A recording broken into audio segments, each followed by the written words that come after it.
Hello friends, आप सभी का मेरे यूट्यूब चैनल में स्वागत है। आज हम लोग जेएसएल-पीएस के कुछ मैथ के सवालों को देखेंगे। तो सबसे पहले चैनल पर जितने भी नए स्टूडेंट जुड़े हैं, चैनल को प्लीज़ सब्सक्राइब कर लें और बेल आइकन को प्रेस कर दें ताकि हमारा वीडियो का नोटिफिकेशन उनको समय पर मिल जाए। चलिए, सवाल कह रहा है अनिल और सुधीर की वर्तमान आयु में 6 वर्ष का अंतर है। कह सकते हैं अनिल और सुधीर का आयु में 6 वर्ष का अंतर है। अगर किसी के आयु में 6 वर्ष का अंतर है तो वो उम्र के किसी भी समय पर उतना समय का अंतर रहेगा। ये नहीं कि ये अंतर कभी घटने और बढ़ने वाला नहीं होता है। तो ये बात कंफर्म कर लीजिएगा कि अगर अनिल और सुधीर के बीच में 6 वर्ष का अंतर है तो ये हमेशा 6 वर्ष का अंतर होगा। आगे कहा गया है 4 साल बाद, ठीक ना। तो चलिए 4 साल बाद उनकी आयु का अनुपात 3:4 है। तो 3:4 है। कितने साल बाद? 4 साल बाद। तो पूछा गया है सुधीर की वर्तमान आयु कितना है। तो पहले ये देखो, दोनों के आयु में अंतर कितना है? 6 वर्ष।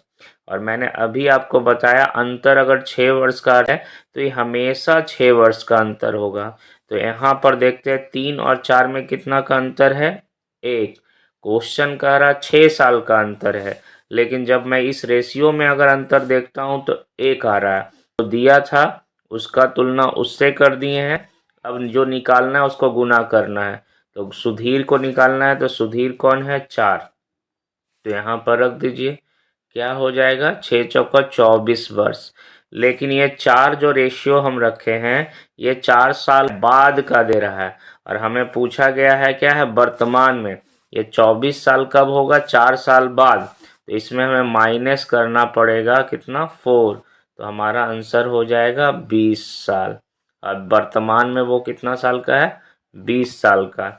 तो जो ईमान दिया रहेगा उसका कंपैरिजन उससे जिसको निकालना उसको गुना कर दीजिए। बस यही कॉन्सेप्ट पे चलेंगे। तो हमारा आंसर हो गया सी। चलिए अगला सवाल है, कहा गया है इसमें 10 छूटा हुआ है। क्या पढ़ेंगे? 10 वर्ष पहले। 10 वर्ष पहले, तो पहले कहेगा तो आप क्या कीजिएगा? माइनस कर दीजिए। 10 वर्ष पहले राम और रहीम का अनुपात 1:3 है। 1:3 है। 5 वर्ष बाद, बाद कहेगा तो प्लस कर दीजिएगा। उनकी आयु का अनुपात 2:3 है।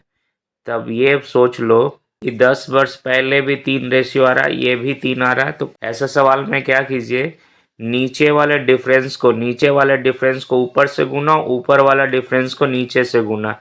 तो 3 और 2 में 1 का अंतर है, 1 से गुना करने पर कोई फर्क नहीं पड़ेगा। ऊपर में 2 का अंतर है तो इसको क्या करेंगे? 2 से गुना कर देंगे। तो अब आ जाएगा 4, ये आ जाएगा 6। तो यहाँ 10 5 कितना हो गया? 15। अब हमें इसमें देखना है अंतर में कितना है?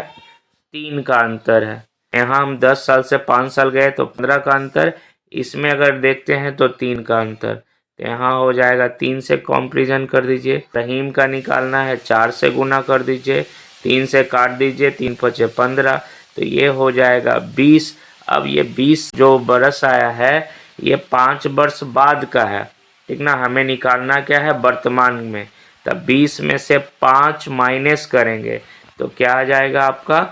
15 साल। तो राम का आ गया वर्तमान 15 साल। अब रहीम का क्या करिएगा? 6 से गुना कीजिएगा। तो 5 36, 5 घटाएंगे तो ये आ जाएगा आपका 25।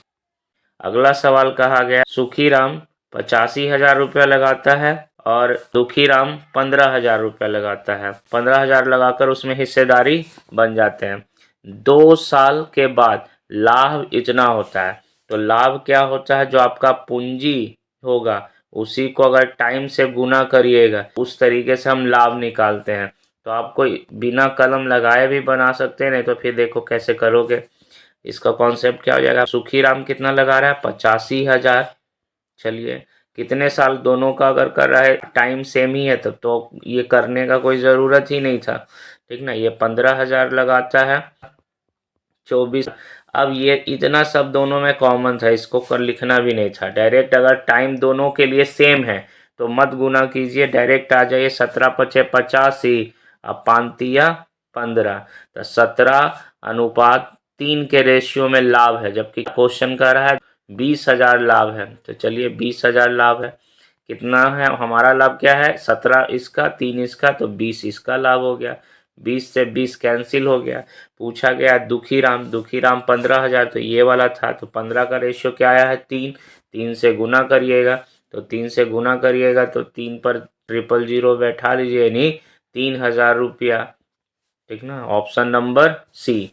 तो जब टाइम आपका सेम रहे, ये 000, यहाँ भी 3 जीरो था, यहाँ भी 3 जीरो, तो ये लिखना नहीं है आपको, ऐसे ही काट लीजिए। समय अगर सेम रहे तो उसको लिखने का ज़रूरत नहीं, क्योंकि 24 से 24 कट जाएगा, तो हम डायरेक्ट 85/15 करके भी कर सकते हैं। सिर्फ मैंने समझाने के लिए इतना लंबा लिख दिया।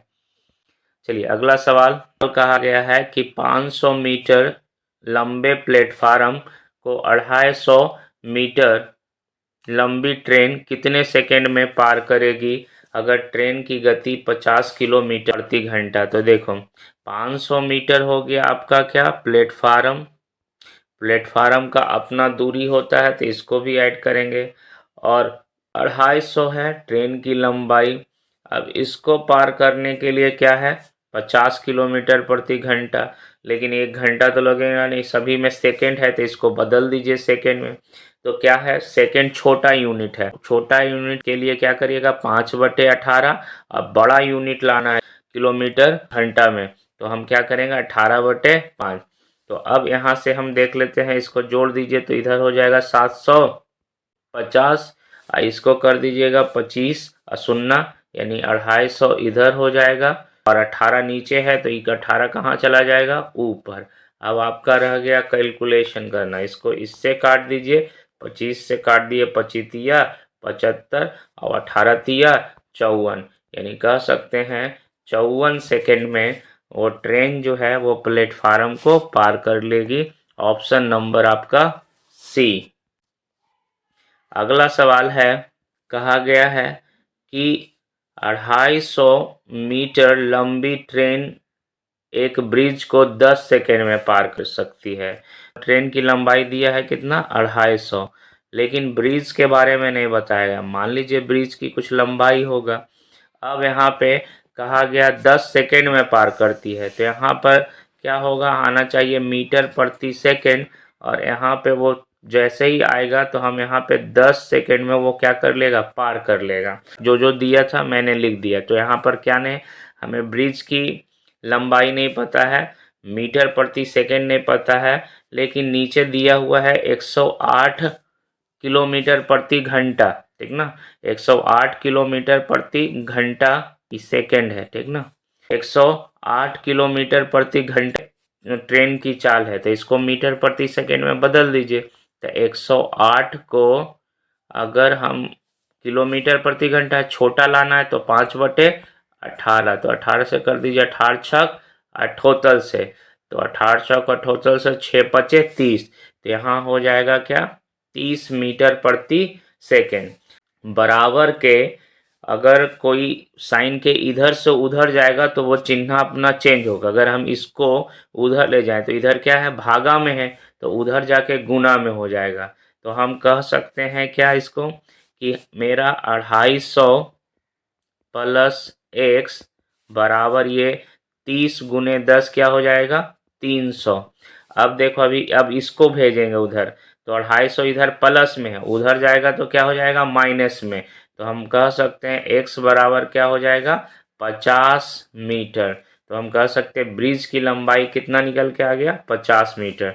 तो साइन के इधर जो चीज़ रहेगा जो उधर जाकर अपना चिन्ह बदल लेगा। भागा है तो गुना, गुना है तो भागा, प्लस है तो माइनस, माइनस है तो प्लस। तो वही प्रोसेस आपको करना है। अगला सवाल कहा गया है कि 1 से लेकर 25 तक का औसत निकालने के लिए कह रहा है। तो पहले मैं बता देता हूँ, आप मुज़मानी बता सकते हैं। औसत हमेशा बीच वाला होता है, बीच में क्या आ सकता है, तो हम कह सकते हैं 12 इधर 12 इधर, जो बीच में बचेगा वो 13, तो आंसर हो जाएंगे 13। नहीं तो आप क्या लगा सकते हैं, n+1/2, ये फार्मूला आप लगा सकते हैं। तो क्या हो जाएगा, 25 + 1/2 कर दीजिए 26, 26/2 = 13। ये आपका ऑप्शन हो गया। तो आपको मुजमानी भी बोल सकते हो, जब भी औसत कहेगा, औसत हमेशा मिडिल वाला मान होता है, तो 25 के मिडिल में 13 आता है, नहीं तो ये फार्मूला लगा लीजिए। अगला सवाल है, यहाँ कहा गया है 20, ठीक ना, 1 से 20 तक। अब 20 में तो कंफ्यूजन है कि कैसे आएंगे, तो आपको 20 में क्या हो जाएगा, 10-10 बांटेंगे तो बराबर हो जाएगा, तो पॉइंट में चला जाएगा, /2, 20 + 1/2, तो क्या हो जाएंगे, 21/2, यानी आंसर हो जाएगा 10.5, ऑप्शन नंबर ये। अगला सवाल, 29 विद्यार्थियों तथा उनकी औसत आयु 15 साल है। 29 विद्यार्थी है जिसका औसत आयु 15 साल है। एक शिक्षक की आयु को जोड़ लेते हैं, तो अब कितना हो गया पर्सन, 30 को हो गया। तो अब शिक्षक की आयु जोड़ने से औसत 1 वर्ष बढ़ जाती है, तो 1 वर्ष बढ़ जाती है, तो चलिए आने से औसत बढ़ रहा है तो प्लस कर दीजिए, सबके लिए 1 बढ़ रहा है तो कितना बढ़ गया, तो 29 गो स्टूडेंट, एगो शिक्षक, तो 30 बरस बढ़ जाएगा, तो टोटल आयु कितना हो जाएगा आपका, 45 वर्ष, ऑप्शन नंबर वी।